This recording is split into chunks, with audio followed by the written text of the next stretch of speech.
Alright, on my way to the Sleng Genocide Museum.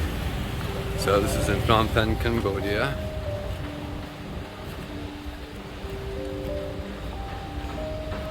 About a 1 kilometer walk from there to the hostel.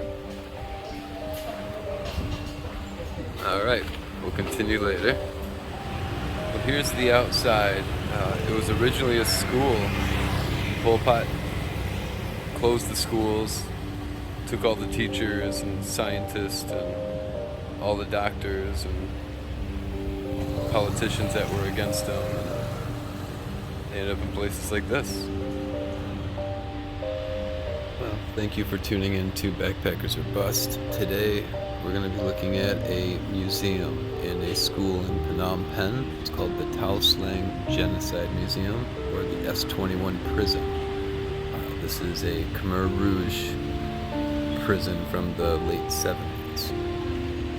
As for a little background, the Khmer Rouge were a political movement in mid to late 70s in Cambodia, and Pol Pot led the movement, and they massacred or took prisoner many teachers and doctors and people with education within the country, and they took them as prisoners along with any political people that were against him, and they needed to find places to put these people while they were in control.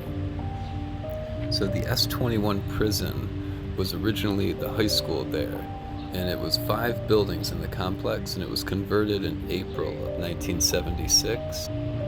And that's when they enclosed the buildings with electrified barbed wire.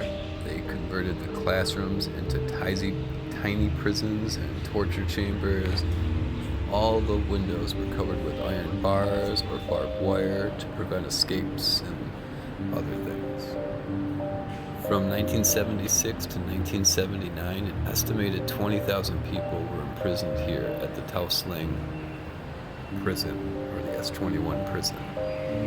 And at any one time, it would hold between 1,000 to 1,500 prisoners, and they were repeatedly tortured or coerced into naming family members or close associates that were against the regime, who in turn were arrested. They were then tortured and killed, and it just rinse and repeat. And as the years went on, a lot of the actual high-ranking politicians and some of the Khmer politicians actually ended up in this prison that they opened. Pol Pot would pretty much put anyone that he thought could be a potential leader of a coup against him or anything like that in prison. He'd imprison the family members. He'd bring them all in to be interrogated, and then they were just never seen from again. Now, in 1979, when the invading Vietnamese army from the east took Phnom Penh, they actually discovered these prisons.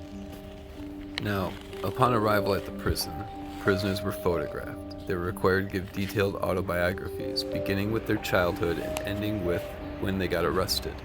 After that, they were forced to strip to their underwear, and their possessions were all confiscated. The prisoners were then taken to their cells. Those taken to the smaller cells were shackled to the walls or the concrete floor. Those who were held in large mass cells were collectively shackled to the long pieces of iron bar. The shackles were fixed to an alternating bar. The prisoners slept with their heads in opposite directions. They slept on the floor without mats, without mosquito nets or blankets.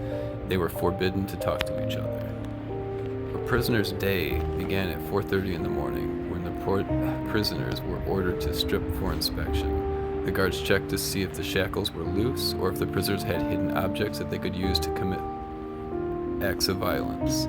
Over the years, several prisoners managed to get out, so the guards were very careful in checking the shackles and cells.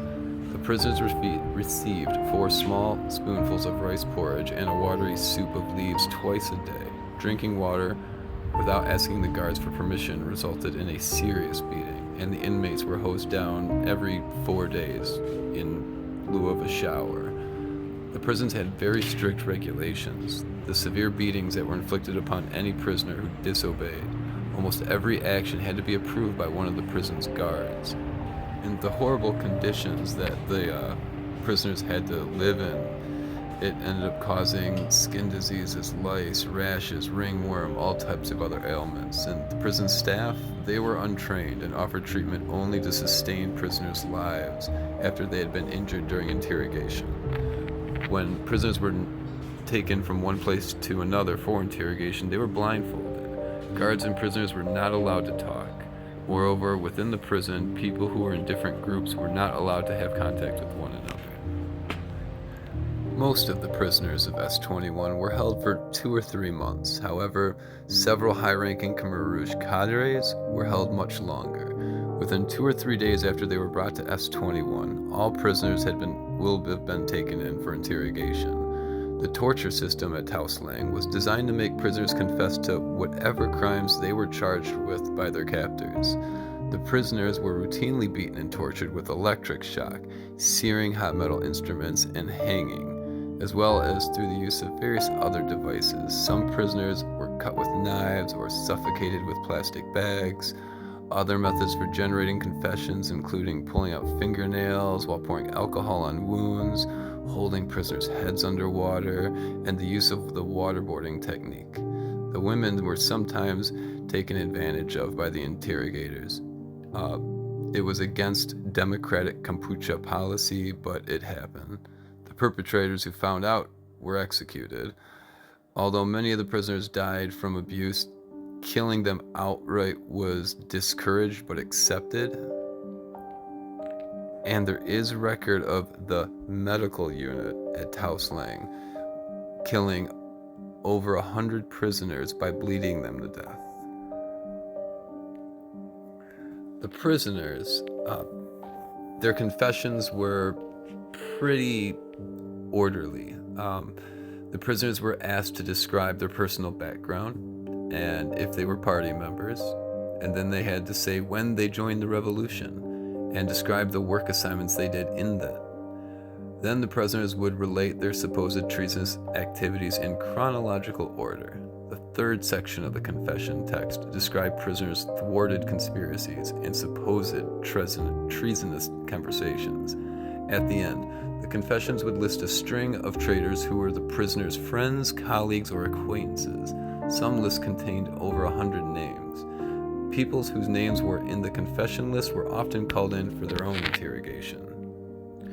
For the first year of S21's existence, the bodies were buried near the prison. However, by the end of 1976, there simply was not any space. Many of the victims of this camp, or this prison, can be found 15 kilometers away from Phnom Penh in a place called Crow's Feet Pond, or Bawang Chawang Ek. Out of the estimated 20,000 people that were in prison there, not very many people made it. 7 adults and 5 children walked out of the prison when it was taken over by the Vietnamese. And in my video here, you can see a lot of the cells that these people were kept in.